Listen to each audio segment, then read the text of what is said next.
I caught my fiancé in bed with my brother. Then my parents demanded I forgive them. They defended the affair until one dinner left them broke. My family hid my fiancé and my brother's affair as a mistake. I spent 6 months demolishing their finances and dropped the nuke at dinner.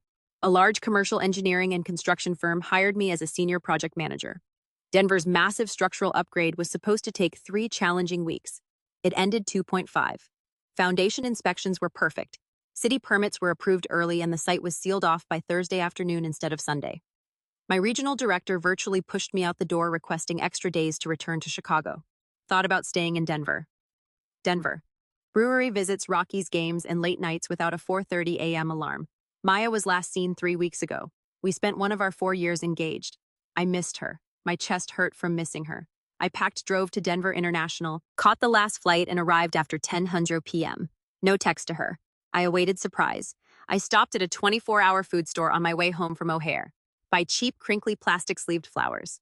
Maya always hated expensive, pretentious bouquets. She laughed. I like the cheap ones in our kitchen. They feel more real. They're honest. That brightened my homecoming. Glad I had a woman who valued honesty over beauty. Our wedding was 6 months away. The botanical gardens were booked, food deposits paid, and invites stacked on my home office desk awaiting stamps. My apartment was near the stairwell on the 3rd floor of underground parking. My duffel bag and daisies took the elevator to the 4th floor and the hall to flat 412, place we chose together. I paid for the whole place so she could freelance graphic design. Key was slowly turned in lock. I wouldn't wake her asleep. The living room was dark. A TV was off. Her MacBook was closed on the glass coffee table with a half-empty chamomile tea mug. I smiled, thinking she worked hard and went to bed early. I received a text at 8:00 p.m. saying she was exhausted and going to bed. Off went my sneakers, placed my bag gently. Then I heard laughter down the hall from the master. Not just her laugh. 2 voices. I won too well. I died in the hallway. My tighter grip crinkled the flower's fragile plastic wrapper. My big duffel bag was on my shoulder. My mind struggled to explain it first. Maybe she watches YouTube. Maybe I'll look like an erotic while she drinks wine with a friend. I knew that laugh. I heard the laugh clearly. It belonged to Liam, my younger brother. Waiting in the dark hallway took about 10 seconds. Stayed still, not breathing, hearing impossible facts. My brain processed them. Up to the bedroom door, not rushing, no running. I didn't hesitate either. Walking silently across the hardwood floor, opening the door. Maya beat him. On my bed, on my sheets. We bought expensive Egyptian cotton ones at an elite store because she wanted something soft against her skin. I didn't care as long as she was happy. Both froze instantly. Air from the room evaporated. Maya became translucent like her blood had been brutally sucked out. His mouth opened and closed like a fish as Liam struggled to pull the tangled duvet over his waist. Unintelligible stammer. I wasn't loud. No yelling. Viewed them. Actually, I looked. Maya's silver pendant necklace bought for our 2nd anniversary was on my nightstand. The floor beside my bed had Liam's polo shirt crumpled. Casually on the oak dresser were 2 empty wine glasses. They were content. This wasn't a drunken disaster. It was typical. My brain clicked. The mind snapped. Not blind rage. It wasn't even painful heartbreak. It was this freezing, pure, crystalline awareness that the woman I thought I was marrying didn't exist. Always protected brother was a ghost. Truly fake. Maya wailed, clutching the sheet. Julian. Julian. Oh my God, please, raise my hand. I remained silent. To her, I raised my right palm. She choked on a sob. Liam tried next. A trembling man. Bro, Julian, man, just let me explain. Please just listen for a second. He was regarded my younger brother. I taught high school math. I got him his first internship. A bad credit man needed a car for his new real estate job, so I co-signed a $40,000 loan. The man called me 2 months earlier for help with a complicated girl he was seeing. Apparently, I know the complicated girl. The cheap daisies were dumped in the entrance's small wicker trash can after I returned to the closet. I never considered it. I dropped them, my huge vacation duffel bag, off my shoulder. I unzipped and packed. Maya wailed and reached out from the bed. I moved around her like broken furniture. I grabbed my work laptop chargers and large fireproof lockbox with my passport, birth certificate, and insurance documents. I took 3 outfits, 2 suits, and my toiletries from the master bathroom. Liam was frantically putting on his clothes and hopping to get between me and the bedroom door. Julian, please, don't just leave. Hit me, punch me in the face, do whatever you want, but just talk to me. No more packing. I looked him dead in the eyes. Don't, I said. The end. One word I spoke, steadily, cold and lifeless. Like slapped, Liam recoiled. Retrieving against the wall, he surrendered. 15 minutes. Packing everything I cared about in that flat took that long. Everything else, the custom leather sofa, expensive kitchen appliances, giant flat-screen TV, wedding planning binders, and dining table fabric swatches, was pointless. Everything was sick. Zipped the duffel. I passed both. Maya advanced and pressed my forearm into my skin. Julian, please, we can fix this. I love you. I slowly took her fingers from my arm. I ignored her facial expression. Looking at her eyes could break me. To the front door. Liam pitifully called my name again. The door closed as I left. I went to the nearest off-interstate Marriott. I checked in, went to the 7th floor, dropped my bag, and sat on the clean, tidy hotel bed. I didn't cry, didn't punch drywall, not calling best friend. I sat silently listening to the AC hum. Phone exploded at midnight. Maya texts arriving. Liam calls frantically. I turned off sound and vibration and watched the luminous screen fill with notifications like a digital car crash. Biology forbade sleep by 3:00 a.m. I opened my laptop. No journal was open to record my feelings. I started Excel, started listing.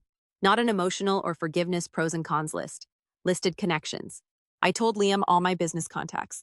Every profitable client I referred went to Maya's agency.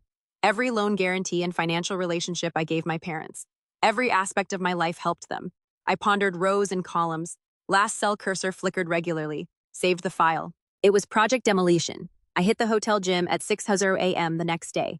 After treadmill running until my lungs burned, I did free weights. I moved mechanically, brutally, and focused. I counted every rep aloud in my head to block vision in bed. My phone was face down on the bench press. The edges lit up every 30 seconds. Voicemails, missed calls, and hundreds of messages. No touching. After my 7:45 a.m. workout, I washed, dressed sharply, and went to the next door coffee shop. I turned the phone over in my car after ordering a black Americano. Maya 68 messages. They started with desperate apologies, then weak explanations about feeling neglected due to my job travel, and ended with strange defensive fury. Speak up before leaving. Engaged, please speak maturely. You're cruel. Liam 34 missed calls, 14 voicemails. Without listening, I removed them. I held my phone when it rang, 8:03 a.m. My mom. The screen showed her contact photo. After 4 rings, I swiped to answer. She said, Julian. As she cried, oh, sweetheart, Liam came over. He told us everything. I relaxed in the driver's seat with hot coffee and said nothing, lengthened the silence to annoy her. He feels awful, Julian, she begged. Brack, he is absolutely torn up inside about this. He's a wreck. He made a mistake. Honey, a terrible, terrible, stupid mistake. But he's your brother. He loves you. And Maya, Mom gasped. I'm listening, I said. My quiet, bland voice probably encouraged her. She saw an opening. Her practiced monologue started immediately. She said family forgiveness. Liam didn't mean for it to happen like tripping on my fiancé. She said human beings are complicated. Everyone makes mistakes, and what truly matters is how a family moves forward together in grace. I let her talk, telling her I understand and I hear you was polite. She appeared relieved, her tone lightening, thinking she was reaching my logical side. Your father wants to talk to you this weekend, she whispered. We're having a big family dinner on Sunday. Just us. We can sit down, work through this together, sweetheart. We can heal. I know we can. Saying I'll consider.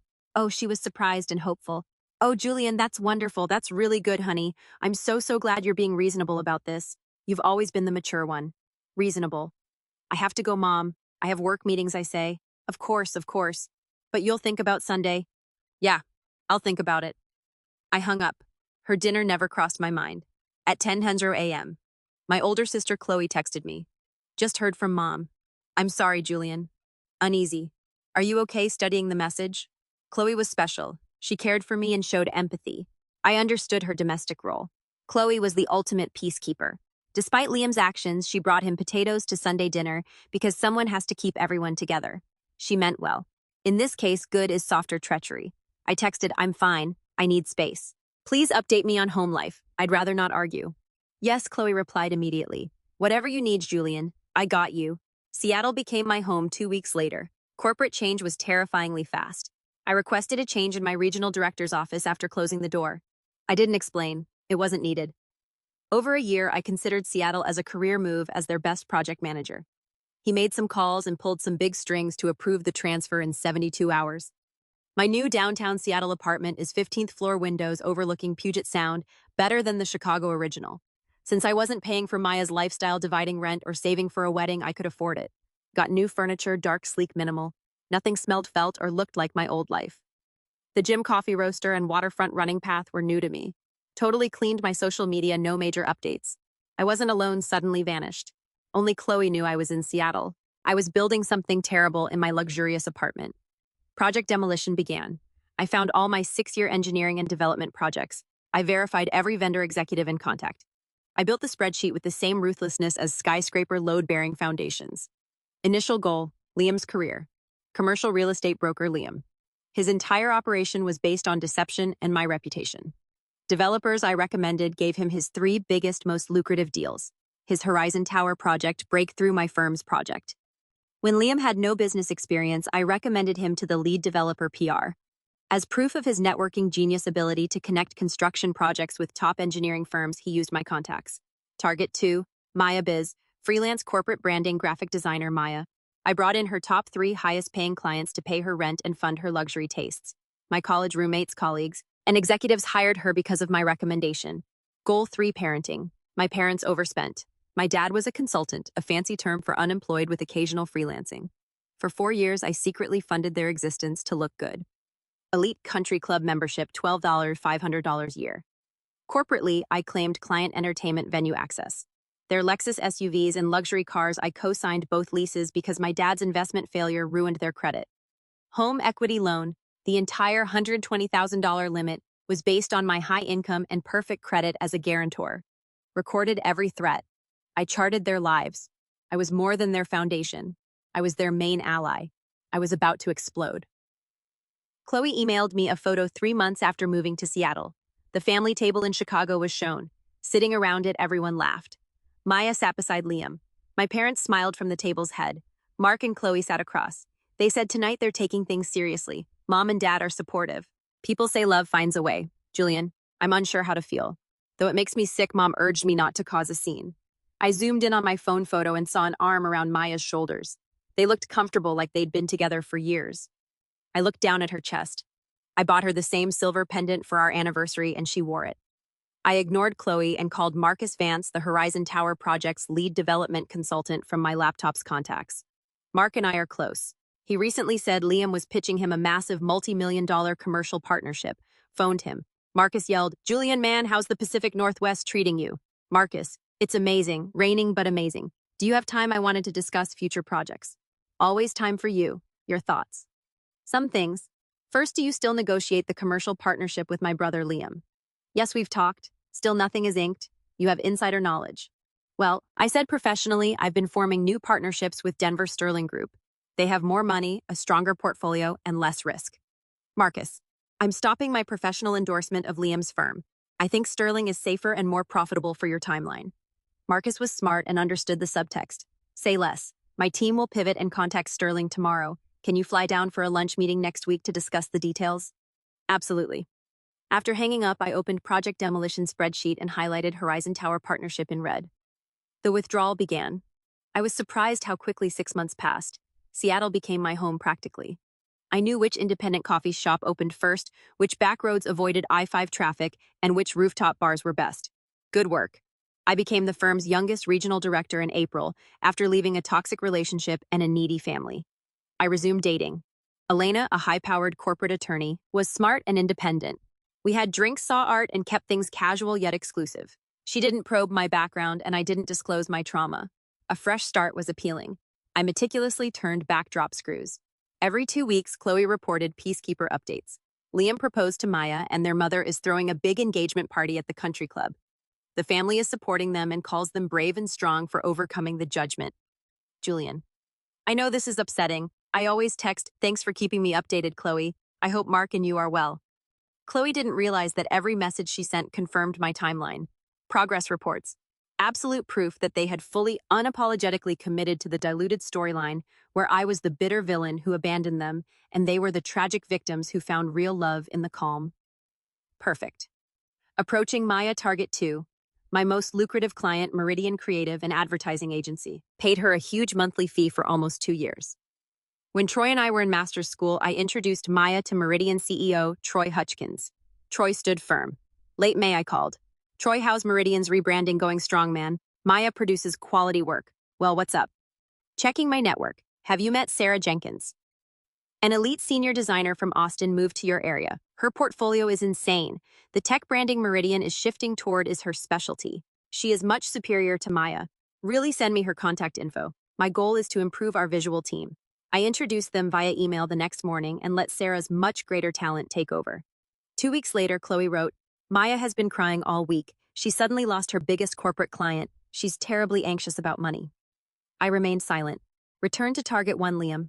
I called all 3 firms and offered them much better partnerships projects with tighter profit margins, faster completion deadlines, and zero liability. I had a billion-dollar track record. Liam had false promises and a shoddy suit. Over 3 weeks, every large firm dropped Liam and signed with my competitors. Chloe in June, Liam is having a meltdown. Several huge business deals suddenly crashed on him.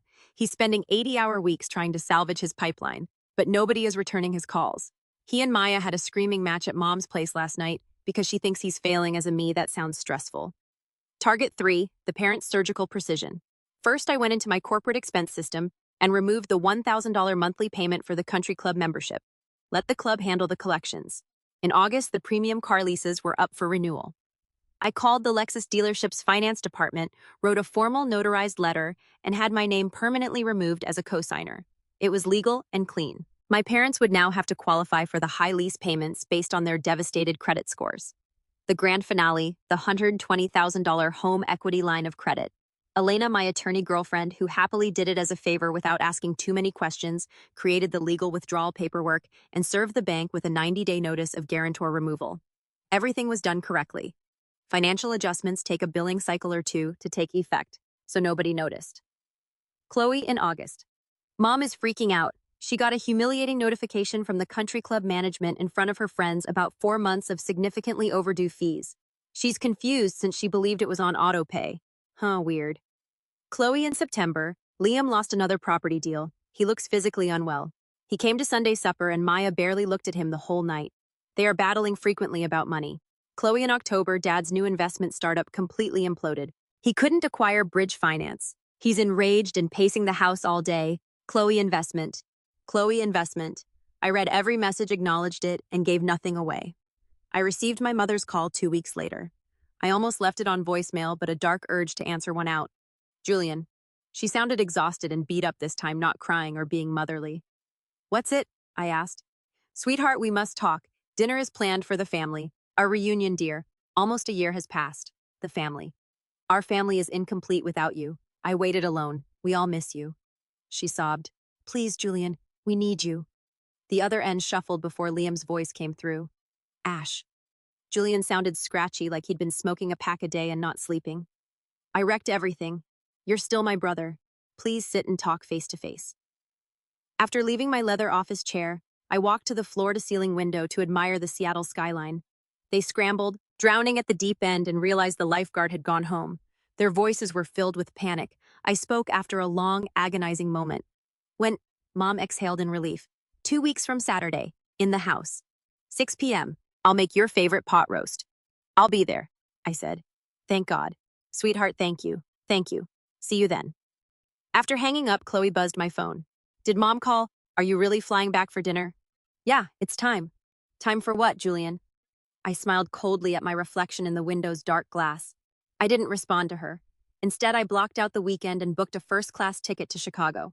Then I opened the project demolition spreadsheet one last time. Every row was red. Corporate deals were permanently redirected.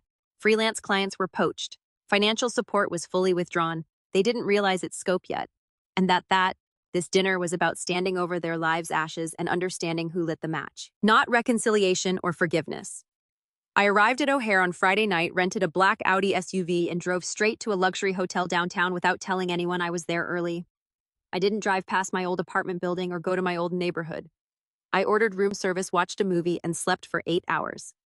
Saturday morning, I worked out for an hour and a half at the hotel gym, took a long shower, and got a new haircut at an upscale hairdresser across the street. I wore dark-fitted jeans, a charcoal button-down shirt, and a sport coat. Nothing flashy, but sharp, expensive, and confident. Before leaving, I checked my chest for dread, heartbreak, and reluctance in the mirror. It was glorious to feel nothing. I drove to my parents' house in the suburbs at 5:58 p.m. and parked behind Chloe's sedan and Liam's older beat-up pickup. He must have lost the Lexus. I sat in the driver's seat for a while, the engine idling. I checked my phone one last time and found nothing important. I killed the engine, got out, and walked up the front steps. The door opened before I could knock. Mom stood there looking like she had aged 5 years in the past year. Her eyes had deep tension lines, but her smile was huge, urgent, and too eager. Julian, oh, sweetheart, you came. She rushed forward and tightly squeezed my neck. I let her, but I kept my arms at my sides and didn't hug her back. I stood there like a stone pillar until she bumbled and moved away, clearing her throat. Come in. All are in the dining room. Vanilla candles masking Mom's excellent pot roast made the house smell like when I was a kid. I followed her through the foyer and into the formal dining room. My dad stood up from his heavy wood chair at the head of the table and extended his right hand. Son. I shake it firm, short, professionally. Dad. Chloe was sitting on the left next to her husband, Mark. She waved nervously, her eyes darting around the room. Then Liam and Maya. They sat shoulder to shoulder on the other side of the table. Liam looked terrible. He had large, bruised bags under his eyes and had lost weight unhealthily. He looked deflated. He tried to smile, but it twitched and died before reaching his eyes. Maya looked worse. Her hair was in a sloppy bun. Her posture was low, and she tried to avoid eye contact with me by staring at her empty porcelain plate. I took the last empty chair at the table, the same seat I had sat in every Thanksgiving and Christmas since childhood. Can I get you a drink, honey? Mom spun around the table, shaking her hands. We have red wine craft beers you like. Ice water is fine, I said. After running to the kitchen, she brought me a crystal glass of ice water and sat down. Stress rattled the silverware, and the room was so quiet you could choke. Dad's throat cleared loudly. Reuniting under one roof is wonderful. Yeah, Liam said, frantic. It's been way too long, man. I sipped my water slowly and set it down without speaking. Mom practically ran to the kitchen and brought out my childhood favorites, pot roast garlic, mashed potatoes, and green bean casserole. The emotional manipulation was obvious, but I had to give her credit. While eating, Chloe asked about the weather in Seattle. I gave a two-word answer. Mark mentioned an NFL game. Dad made a tax joke that nobody laughed at. Maya pushed her mashed potatoes around her plate without eating. Liam gave me fearful, sidelong glances every 30 seconds like he was sitting next to an unexploded bomb waiting for the timer to stop. I ate quietly, methodically chewing, wiping my mouth with the napkin like an airport meal alone. Dad slammed his fork against his plate after 25 minutes of tortured theater, folding his hands. All right, Dad said in his authoritative head of the household voice. I think we need to finally address the elephant in the room. I sat back and waited, looking up from my plate. Julian, Dad spoke to me. We asked you to come tonight to clear the air, put the past behind you, heal these wounds, and move forward. We're family. Family is everything. I said, okay, blankly. Mom intervened, crying, we know it's been so hard, sweetheart. We understand your pain. Family is forever, Julian. People make terrible, painful mistakes, but how we forgive and heal together defines us. She reached across the table to grab my hand, but I gracefully pulled it back to drink water. She sniffled and continued. Maya and Liam, their interaction was unplanned. They didn't mean to hurt you, but their connection was genuine. Despite the pain, we must accept it and support them. Maya was crying softly, dripping tears from her chin onto her shirt. Liam looked at me with sad, wet eyes, elbows on the table. Julian, I'm sorry. Daily regret has plagued me for a year. I did something unforgivable to you. My soul knows. Still, I've grown. I've learned. I need my big brother back, man. He sobbed. I don't deserve your grace. However we share blood, that must matter. Maya whispered, I never meant to hurt you, Julian. I hope you know I'm sorry, and I hope you'll be happy for us someday. Parents. Liam, Maya, Chloe, and Mark waited for my response, holding their breath for tears, screaming dramatic fury, or sighing forgiveness. They could deal, wanted a catharsis to end this painful chapter, forgive themselves, and move on with their happy lives. I slowly leaned forward and placed my napkin on my half-eaten plate to wipe my mouth. Finished? I asked, not hostile, not yelling, but conversational and chillingly curious. Julian, we're trying to reach out to you. Dad blinked. No. I said, my voice dropping an octave and becoming diamond hard. You're not trying. You perform. A play is being performed. The plot has been decided by all of you. Maya and Liam's tragic mistake led to true love. Father and mother are noble peacekeepers. I'm the resentful victim. You brought me here to sign your emotional contract to stop feeling guilty. Ash, that's not... Liam shifted uncomfortably in his chair. It is. I stared at him. You spent a year rewriting history to make yourselves the heroes. I was the problem because I left instead of validating your betrayal. I stood up towering over the table without hitting it. Here is what is actually going to happen tonight, I shouted in the dining room. Everyone will sit and listen. I'll leave that front door and you'll realize what you threw away. Julian, come on, man. Don't do this. Liam stood up and raised his hands. I focused on him and unleashed absolute freezing power. Sit the hell down. Liam stopped halfway up, gulped, and sank back in his chair. Even Dad, who usually ran the show, didn't move. I examined them individually and endured the pain for 5 seconds. Then I began. Liam, I said, flinching. Look at me. He closed his eyes. Remember the Horizon Tower development deal, your independent commercial real estate career soul start? He nodded slowly, confused. Yeah. That contract was only awarded because my engineering firm advised on their structural infrastructure. Personal call to Marcus Vance. I linked you to the lead developer. I risked my professional reputation by recommending you as a 20-something with no commercial experience, I know, Liam said, and I've always been incredibly grateful for. I announced the Hastings Commercial Complex, the Northgate Plaza Retail Project, steadily seed funding for your independent LLC. All of those milestones were due to my network executives I introduced you to and recommendations. Liam's face faded as he established connections. Maya recoiled in her chair when I looked. Maya Creative Meridian, your most profitable corporate retainer for 2 years. Your contract that covered half the rent in your designer wardrobe. She looked up red-eyed. I recommended them, I whispered. Troy Hutchkins is my college friend. I swore to him in his office that you were talented, trustworthy, and reliable. Her bottom lip shook violently. Silverton Tech, Cascade Brands, 3 of your top 5 freelance contracts. I named them mechanically. I golfed with all executives, everyone I introduced you to at corporate events. I slowly turned to the table's head and saw Mom's horror instead of her hopeful smile. Mom, Dad, I asked about your lifestyle. Dad gritted. Excuse me, your Oak Ridge Country Club Elite membership, the one you've paraded for 3 years. I have been secretly paying the $12,500 annual dues through my corporate expense account as client entertainment. I did creative accounting, but you were happy. Mom gasped, covering her mouth.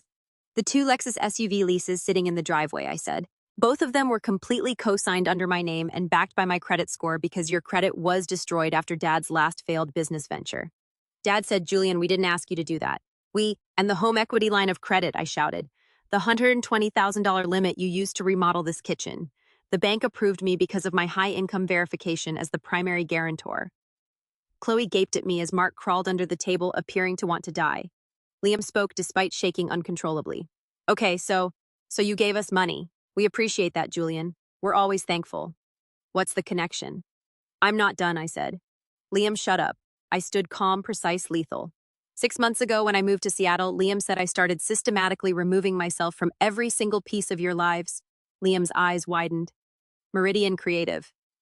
I looked at Maya. I introduced him to Austin's superior senior designer, Sarah Jenkins. Maya, Meridian didn't downsize you. They fired you to hire my recommendation. Your contracts with Silverton and Cascade, I advised them to seek other branding agencies. That's why your income dried up overnight. Maya sobbed, burying her face in her hands. Oh my God. Oh my God. The Horizon Tower partnership.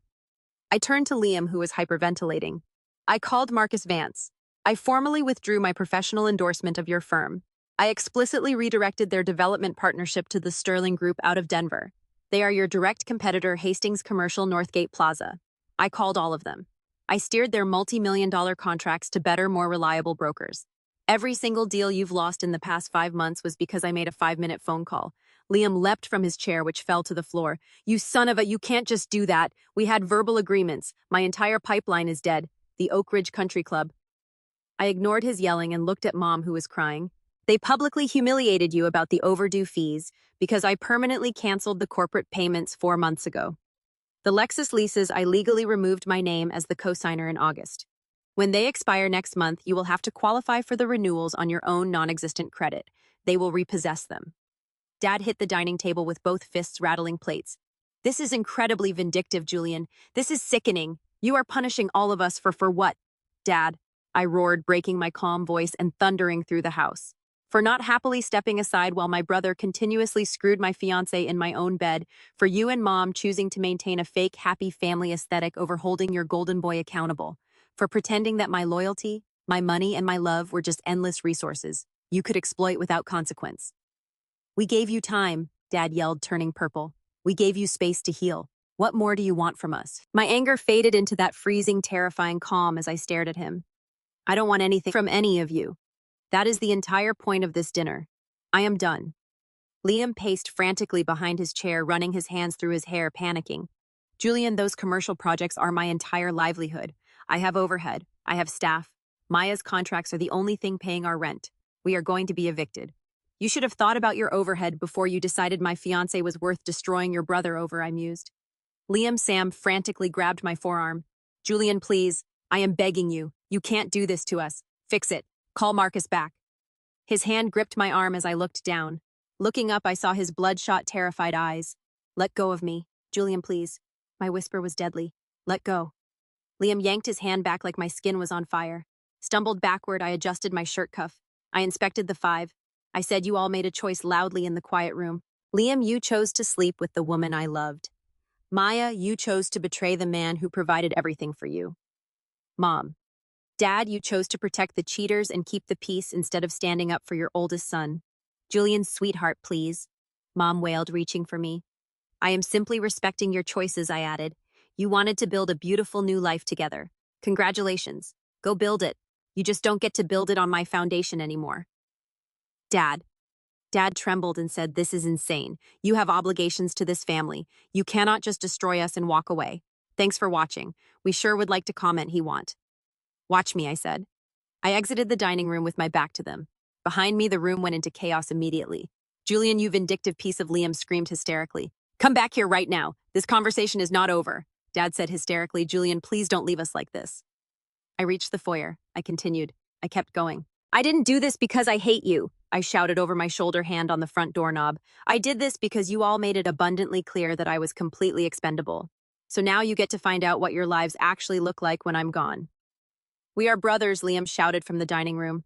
I said no, opening the front door. We were brothers. Now you're just the bankrupt loser who slept with my fiancé and thought I was stupid enough to pay for your wedding. I left. I closed the heavy wooden door with a solid echoing click. I entered my rental Audi and started it after walking down the driveway. The large front bay window of the house showed me the absolute devastation I had caused. Liam circled, pulling his hair. Dad yelled at Liam, pointing his finger. Mom was sobbing uncontrollably at the dining table, burying her face in her arms. Maya stood in the corner, staring blankly at the wall, completely destroyed. Only Chloe looked out the window. Our eyes met through glass. Her expression was calm. Her horror, sadness, and understanding of my monsterized self were evident. I reversed out of the driveway and drove away. My phone vibrated immediately when I removed it from my pocket. I grabbed it and threw it in the passenger seat. Notifications flooded the screen. Liam, you ruined my life. My lawsuit is coming. Dad, Julian, turn this car around now. Your behavior is psychopathic. Mom, please return. My baby, please. I reached over, silenced the phone, and turned on the radio. I drove straight to O'Hare. I changed flights, caught a red-eye to Seattle, and watched the Pacific Ocean sunrise from my first-class window seat. Update 4, final twist. Dinner was 4 months ago. My Seattle life is great. I became a junior partner at my firm. Elena moved into my apartment last month, and we're talking about buying a hilltop house. Life is quiet, peaceful, and fulfilling. Chicago updates have been a constant stream of carnage. Chloe keeps texting. My only unblocked person is her. Through her, I saw the dominoes fall as planned. Liam's commercial real estate firm defaulted in month 1. Without my network, he got no leases. He fired his assistant, broke his office lease, and declared Chapter 11 bankruptcy. All of Maya's freelance work disappeared. By necessity, she took a humiliating entry-level graphic design job at a local print shop to make minimum wage. Month 2. The bank confirmed my HELOC withdrawal. The bank immediately demanded payment for the $120,000 line of credit without my income. My parents couldn't afford it. To pay off the bank note, they had to sell childhood home in a panic. They rented a tiny 2-bedroom apartment in a bad neighborhood. The Lexus dealership repossessed both SUVs after the lease renewal credit check failed. Dad drives a 2008 Civic. Month 3, poverty and resentment destroyed Liam and Maya's relationship. Maya screamed at Liam that he ruined her life and left their apartment, ending the engagement. Liam moved into the tiny apartment with my parents and slept on their cheap futon. The true love they sacrificed me for only lasted 90 days without my wallet. I was apathetically reading this. I wasn't happy, felt no guilt. I felt nothing. My final discovery came last week, a twist that secured the last loose end. I did my annual taxes. My accountant had to review some of Liam's old bank statements from the previous year to untangle a joint tax liability on an old LLC we shared because I had been involved in his finances for years. I was browsing Liam's business checking account PDF from 13 months ago. The affair with Maya began around then. A line item caught my eye. Outgoing transfer $25,000. The recipient is Greenwood Landscapes LLC. I froze. I watched the screen. Mark owned Greenwood. Chloe has a husband. I checked dates. Maya tearfully confessed the exact date in one of her hundreds of voicemails, so I knew the $25,000 transfer was sent 4 days after Maya and Liam first slept together. Last year, Mark's landscaping business was near bankruptcy. She cried about it at family events. Amazingly, a small business grant provided a massive cash infusion. Not a grant, it was secret money. Liam used $25,000 I gave him to start his real estate firm to pay off his sister and brother-in-law to keep quiet about his affair with my fiancé. Chloe knew. The kind, compassionate peacekeeper sister who texted me daily to check on me. My sister who updated me and acted innocent. She was aware of the affair for months. With $25,000 of my money in her bank account to buy her silence, she let me sit at family dinners and smile at Maya. A cold, familiar rage slowly awoke in my chest. I didn't call Chloe to yell. I avoided her. I reopened the project demolition spreadsheet. I added row. Fourth goal, Greenwood landscaping. 3 large corporate office park contracts in Chicago suburbs sustained Mark's landscaping business. 2 years ago, I secured contracts for him through my commercial development network. I called all morning yesterday. I contacted all 3 corporate park property managers. I informed them that Greenwood Landscapes was under investigation for financial irregularities and advised them to switch to a local bonded vendor I knew. At 4:00 p.m. yesterday, all 3 property managers terminated Mark's contracts immediately. My phone buzzed this morning. It was Chloe. Julian, call me. Some terrible thing happened. Mark lost all commercial contracts overnight. Somebody warned the property managers about our finances. Julian, we'll lose our home. No idea what to do. Can you call these developers to fix this? I read the text while sipping coffee on my Seattle apartment balcony and watching the ferries cross the Sound's dark blue water. Started the chat. Typed my response slowly and deliberately. Chloe. I saw Liam's $25,000 transfer. I hope the hush money paid off. Enjoy life. I sent. I saw the read receipt appear instantly. Then the typing bubble appeared. After a few seconds, it vanished. Then it returned. Then it went. She was speechless. Blocked her number. I blocked her husband's number. I cut off all their contact with me. Closed the spreadsheet. I dragged the file to the digital trash and hit empty trash. Finally, permanently finished. All scaffolding is gone. The base is dust. They thought they could build their happiness on my betrayal, assuming I would bear it forever. They erred. Elena walked out onto the balcony behind me, wrapping her arms around my waist and resting her chin on my shoulder. You okay? She asked softly, facing the water. I leaned back into her and inhaled the cold, clean Pacific air. I imagined the ruined people in a cramped Chicago apartment, furiously blaming each other for the collapse of a world they didn't build. Yeah, I said, kissing her forehead. I'm perfect. Let's go look at houses.